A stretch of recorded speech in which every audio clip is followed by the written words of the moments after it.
Hey everybody, Zealous Talon with the long awaited video, well, not necessarily awaited, but promised video of the Wing Zero Perfect Grade model kit, well, Wing Zero Custom. Uh, if any of you watched my previous reviews of the Perfect Grade Strike or the Master Grade Wing Gundam Katoki,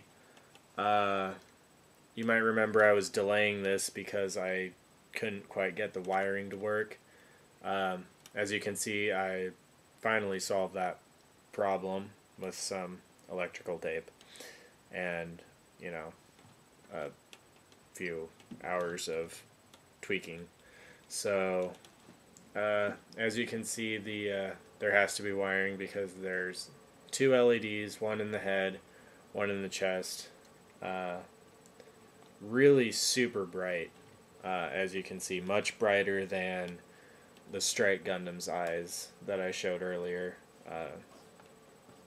That kit just looks dim now because of this one. This is just super bright,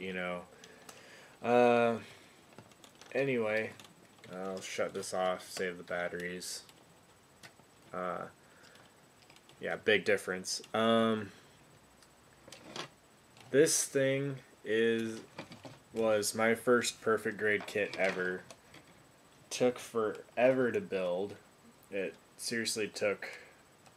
I probably spent about 4 or 5 days working on it, but I was really busy at the time as well, so that's my excuse. But absolutely beautiful kit.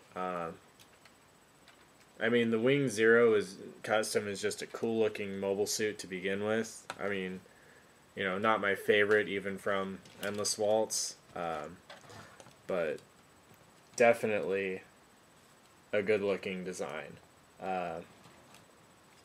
Good colors, the nice yellow highlights. All the pieces, the thing is molded in perfect colors. The only paint that would really make it look any different would be some black wash to, bring out the panel lines and, maybe just touching up the frame. But, obviously you wouldn't be able to see that with all the panels on. So, there's no, opening hinged panels. There were a few on the Strike. There's tons on the RX-782, which is my next review. But this one just doesn't have any that swing open. They all come off.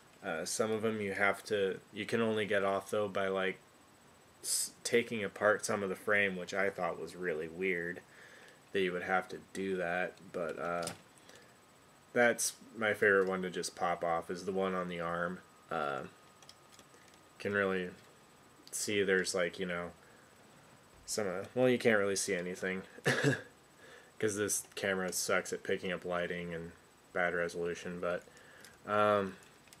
yeah, it's there, the framework's there. There's chrome plated piston parts as well, very noticeable on the elbow. There's some in the shoulders and the knees as well.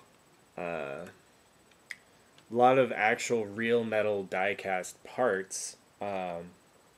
There's one in each knee. There's two that make up the pelvic frame, two that make up the chest area. Well, some of it anyway. They kind of just it's like the innermost frame that all the plastic parts go on basically.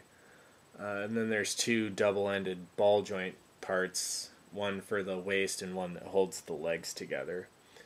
So a lot of metal, couple that on top of all the screws in this guy as well. There's loads of screws. And the feathers too are metal covered in thin plastic. But lots of metal, real heavy kit. It feels seriously like 3 or 4 pounds. But couple that with the thing being somewhat back heavy because of the wings, and really be careful where you put this one to show it off. You know, you don't want the pets getting to it, but you don't want it to fall either, because that's game over without a doubt. I think this thing would break falling probably about 2 feet, if that. Um, so, yeah, careful, easy does it, folks. The feathers are metal so that they can be bent and posed themselves. I have trouble getting a nice flowing angle, so I just leave mine straight. Well, I should say flowing curve, because it's not sharp like an angle, but I have no problem getting the sharp bends. But the back wings expand for the high mobility or atmosphere entry poses. And then, you know, to retract them, you close them while they're still up like that. Once they're out, they can be, you know, folded any which way, but then you got to raise them up to close them, because otherwise you break the catch.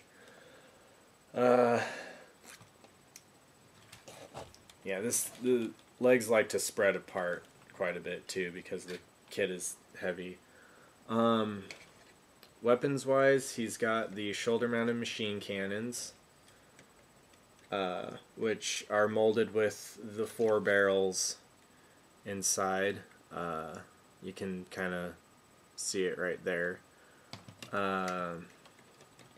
He comes with 2 beam sabers, which are stored in the back wings, and those come right out with a little bit of easing. They come with green beam blades, which is a huge relief to me, because like the action figure and like the high grade kits of him have pink ones. Like the 1/100 high grade kit had pink beam blades. Never quite got why they used pink for that. Nostalgia maybe to the old school Gundams, but anyway, they just pop right in. They don't hold in the best, but I mean they won't fall out, but there's definitely some wiggle. And the sabers also have pop out tabs to peg into the hands. Also, of course, has the signature weapon of the twin buster rifles, which can be either separated, which I prefer. I think it looks cooler for poses. But they can also be combined by flipping out a couple panels and pushing them together to make the single twin buster rifle. You know, generally overall, I like the kit for the look. The experience of building it was kind of a mixed bag, just because the wiring didn't like me or something. But I think what it was the batteries weren't like holding onto the circuit, but they kept wanting to not contact the springs. But anyway, yeah, real sharp colors. One thing I did notice, I didn't even notice it until I built the Strike in RX-78, is this kit has no decals, by the way, which I don't know if that's something endemic to all the other ones. Like, all the other ones have decals, but this one didn't, which I was fine with because I don't put the decals on anyway. So, yeah, real sharp looking. Definitely get this if you like Endless Waltz. Hopefully you get the wiring right on the first try, unlike me. Yeah. Oh, by the way, the wrist. You know, seems an arbitrary thing, but I love the wrist on this, because it's not just the ball and hinge, it's like separate joints that all kind of move together and just gives it a really, really wide range of motion. You can have this guy like on all fours, like palms flat on the ground if you wanted. Really, really cool.